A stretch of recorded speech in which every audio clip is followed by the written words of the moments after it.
Good good morning all of you.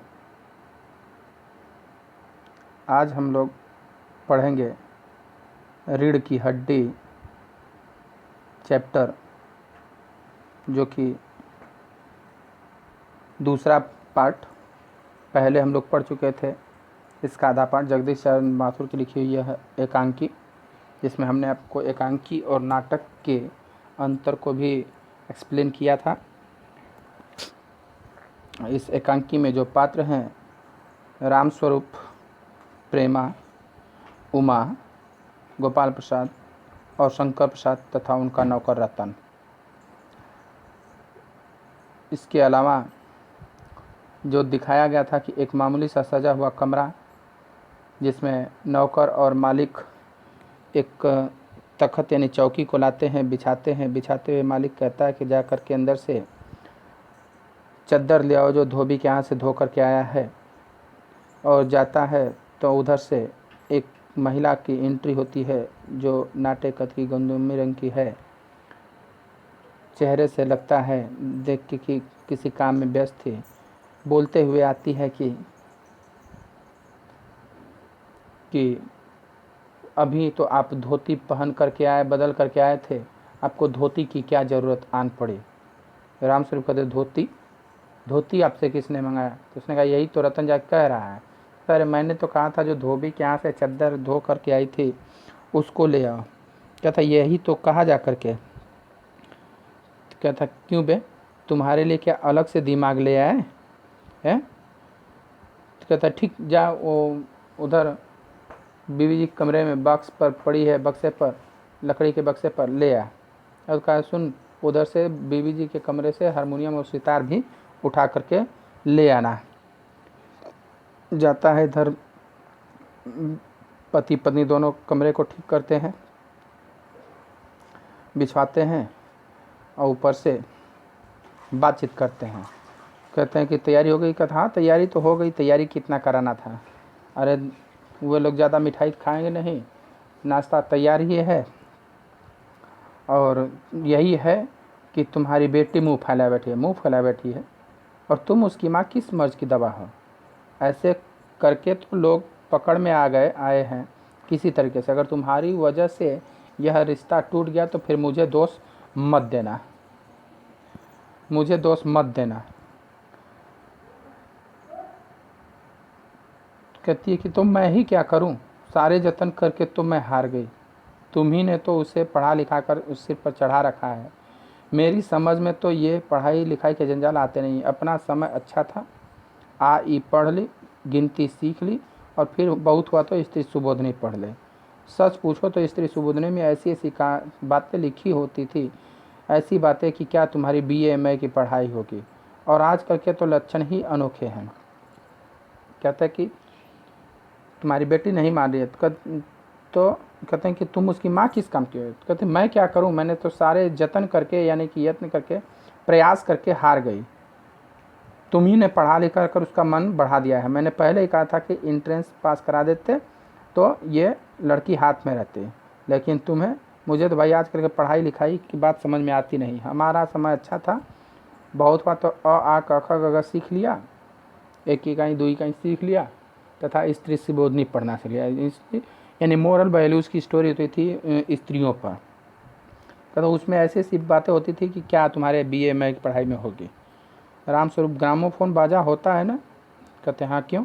2 तरह का होता है, एक तो आदमी का बनाया हुआ, दूसरा भगवान का बनाया हुआ। आदमी का बनाया हुआ जिसको कि जब चाहें तब रोक लें, दूसरा भगवान का बनाया हुआ उसको नहीं रोका जा सकता। मतलब उसको कहते हैं अपनी पत्नी को कि शुरू हो गई बात करना तो अब मानेगी ही नहीं। प्रेमा कहते हटो भी, तुम्हें ठठोली सूझ रही है। यह तो होता नहीं कि उस अपनी उमा को राह पर लाते, अब देर ही कितनी रही है उन लोगों के आने में। राम सुगत तो हुआ क्या? तुम्ही ने तो कहा था कि जरा ठीक ठाक करके नीचे लाना। आजकल तो लड़की कितनी भी सुंदर हो, बिना टीम टम के भला और पूछता कौन है।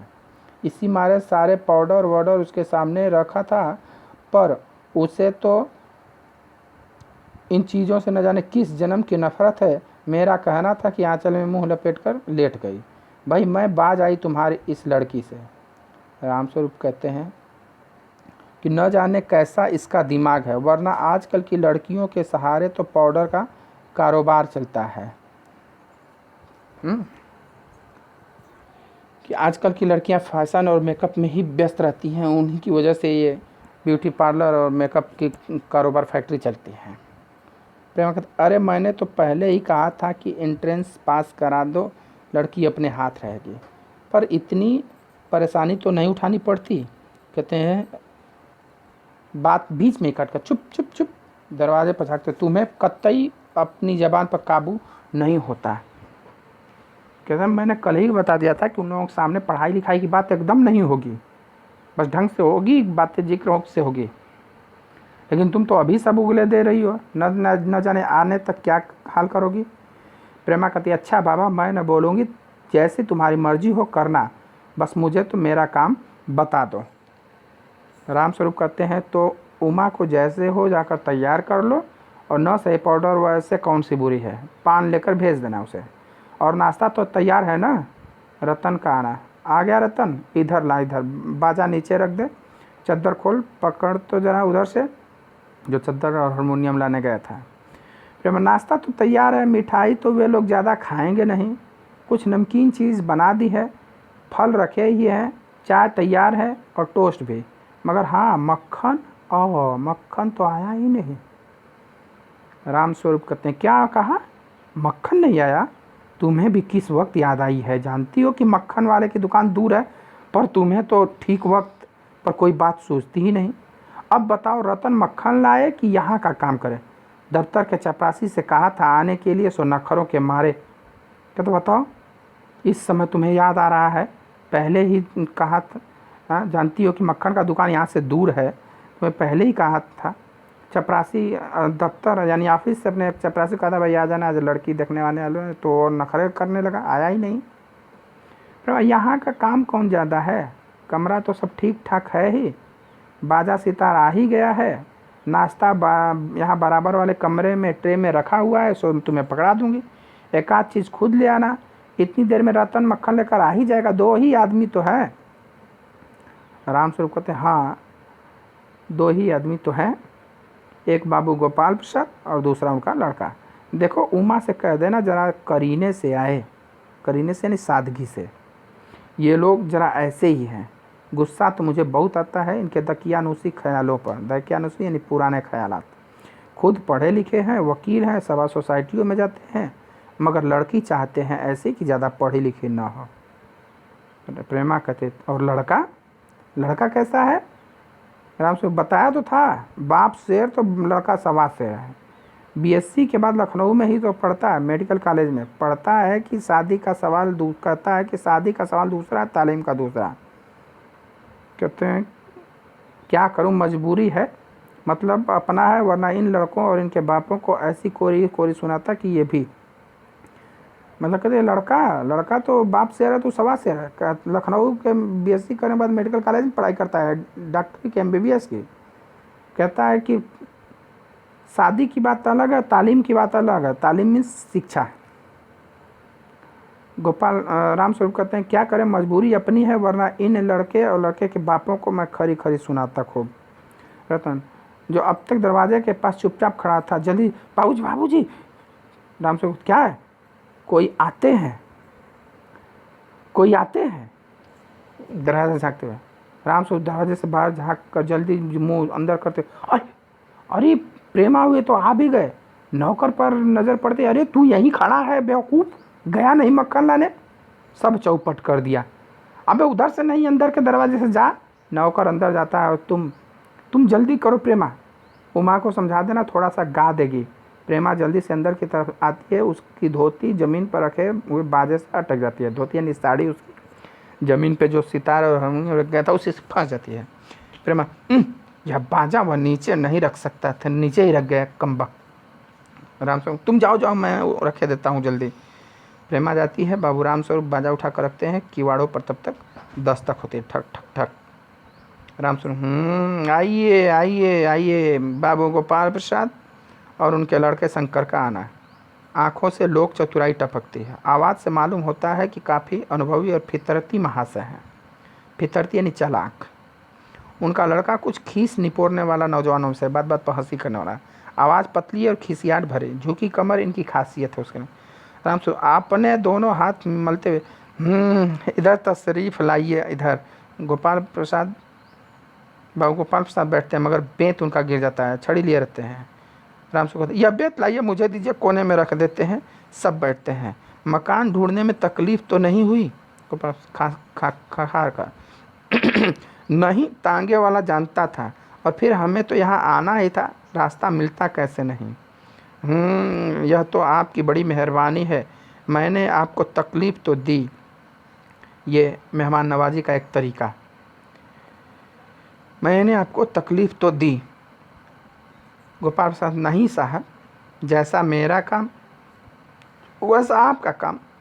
आखिर लड़के को शादी तो करनी ही है, बल्कि यूँ कहिए कि मैंने आपके लिए खासी परेशानी कर दी है। राम स्वरूप यह लीजिए, आप तो मुझे कांटों में घसीटने लगे, हम तो आपके सेवक ही हैं। थोड़ी देर बाद लड़के की ओर मुखातिब होकर, और कहिए शंकर बाबू, कितने दिनों की छुट्टियां हैं? शंकर कहता जी, कॉलेज की तो छुट्टियां नहीं है, वीकेंड पर चला आया था। वीकेंड यानी कि सैटरडे को चला आया था। राम स्वरूप आपके कोर्स खत्म होने में तो अब साल भर रह गए होंगे। उनसे बताया गया था कि लड़का थर्ड ईयर कर रहा है, तो यानी कि थर्ड ईयर में ख़त्म हो जाता है, साल भर रह गए होंगे। शंकर जी हाँ, यही साल 2 साल, कोई साल 2 साल। साल 2 साल? तब तक गोपाल प्रसाद जो कि वकील है पेशे से, वो समझ जाते हैं कि अब फंस जाएगा शंकर। कहता जी, 1 आध साल का मार्जिन रखता हूँ, यानी कि फेल फाल हो गया तो कहाँ से जाऊँगा। गोपाल प्रसाद कहते हैं, बात यह है साहब कि यह शंकर 1 साल बीमार हो गया था। क्या बताएं, इन लोगों को इसी उम्र में सारी बीमारियां लगती हैं, सताती हैं। एक हमारा जवान था कि स्कूल से आकर दर्जनों कचौड़ियाँ उड़ा जाते थे, मगर फिर भी खाना खाने बैठते तो वैसे की वैसी ही भूख। कचौड़ियाँ भी तो ज़माने में, उस ज़माने पैसे की 2 आती थी साहब, 1 पैसे में 2, अब 10 रुपये में 2 आती है। वह जनाब यह हाल था कि 4 पैसे की ढेर सारी बलाई आती थी, बलाई यानी मक्खन, मलाई, और अकेले 2 आने की हजम कर जाने की ताकत थी। अकेले यानी कि ज़्यादा अगर मक्खन घी खा लीजिए तो पेट खराब हो जाएगा, समझ लीजिए। लेकिन ये लोग 2-2 आने की मलाई खा जाते थे। और अब तो बहुतेरे खेल वगैरह होते हैं स्कूल में। तब तो न कोई वॉलीबॉल जानता था, न टेनिस, न बैडमिंटन, बस हॉकी या क्रिकेट कुछ लोग खेला करते थे। मगर मजाल की कोई कह जाए कि वह लड़का कमज़ोर है। शंकर रामस्वरूप खीसे नहीं पड़ते हैं। मतलब पहले बच्चे खेलते बहुत ज़्यादा थे, पढ़ना स्कूल में और घर पे 1-2 घंटा पढ़ लिया जो वो बहुत अच्छा है, और नहीं तो खेलते बहुत थे।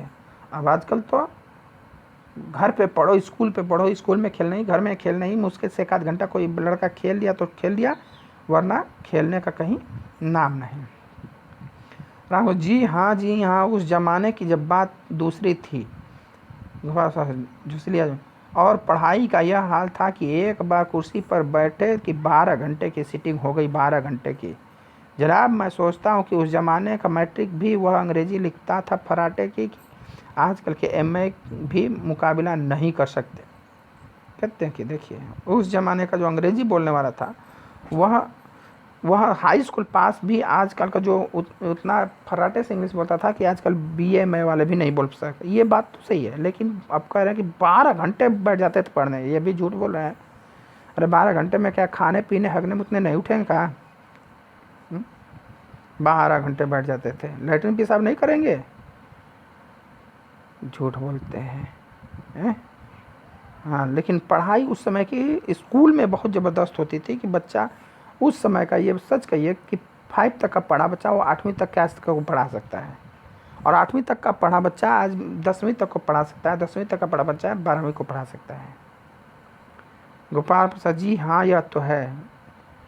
गोपाल प्रसाद माफ़ कीजिएगा बाबू राम स्वरूप, उस ज़माने की जब याद आती है तो अपने को जब्त कर पाना मुश्किल हो जाता है, यानी कि अपने आप को रोक पाना, अपने आप को रोक पाना बड़ा मुश्किल हो जाता है। राम स्वरूप जी हाँ, वह तो रंगीन ज़माना था, रंगीन ज़माना है, शंकर भी ही करता है, मतलब कि वो बड़ा खुशमिजाज ज़माना था।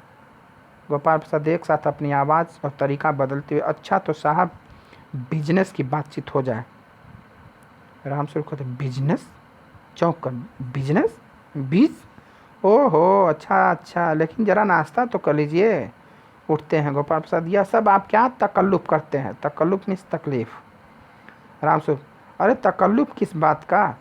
यह तो मेरी बड़ी तकदीर है कि आप मेरे यहाँ तशरीफ़ लाए, वरना मैं किस काबिल हूँ। माफ़ कीजिएगा, ज़रा अभी हाजिर हुआ। अंदर जाते हैं गोपाल प्रसाद थोड़ी देर दबी आवाज़ में, आदमी तो भला, दोनों बाप बेटे अब आपस में खुसर फुसर करे, आदमी तो अच्छा लग रहा है, मकान वकान से हैसियत भी बुरी नहीं, यानी कि लेन देन खूब करेगा, दहेज वहेज देगा, पता चले लड़की कैसी है। शंकर जी कुछ खा कर इधर उधर देखता है। गोपाल, क्यों, क्या हुआ? शंकर, कुछ नहीं कुछ नहीं। तो गोपाल प्रसाद, झुक कर क्यों बैठे हो? ब्याह कर तय करने आए हो, कमर सीधी करके बैठो। तुम्हारे दोस्त ठीक कहते हैं कि शंकर की बैकबोन, इतने में तब तक रामस्वरूप आ जाते हैं, मतलब शंकर की बैकबोन सही नहीं है, रीढ़ की हड्डी। तब तक आ जाते हैं, हाथ में चाय की ट्रे लिए मेज़ पर रख देते हैं। गोपाल, आखिर आप माने नहीं। रामस्वरूप चाय प्याले में डालते हुए, आपको विलायती चाय पसंद है या हिंदुस्तानी? गोपाल, नहीं नहीं साहब, मुझे आधा दूध और आधा, अभी आधी चाय दीजिए, और ज़रा चीनी ज़्यादा डालिएगा। मुझे तो भाई यह नया फैशन पसंद नहीं। एक तो वैसे ही चाय में पानी काफ़ी होता है, और फिर चीनी भी नाम की डाल दी जाए तो जायका क्या रहेगा, जायका या निस्वाद। आप हाँ कहते तो आप सही हैं। उन्हें प्याला पकड़ाते हुए, चाय देखेंगे अक्सर बड़े बड़े होटलों में या बड़े बड़े वैसे जाएंगे रेस्टोरेंट वगैरह में, तो चाय पत्ती डाला हुआ पानी उबाल करके अलग, दूध अलग, चीनी अलग, स्वादानुसार आप उसमें मिला करके आप डालिए तो वो चाय बनी है। तो उन्होंने कहा नहीं भाई, मुझे तो, जैसे विदेशी लोग हैं, शहरी लोग बड़ा कम मीठा पीते हैं, और हम गांव वाले हैं बहुत मीठा पीते हैं, मीठा बहुत खाते हैं। तो कहा भाई मुझे वो विलायती चाय पसंद नहीं है, मुझे तो आधा दूध आधा चाय पत्ती वाले पानी और चीनी थोड़ा ज़्यादा ही चाहिए। कहते हैं यह आप सही कहते हैं। चलिए ठीक है, आज के लिए इतना ही, फिर हम दूसरे वीडियो में डालेंगे।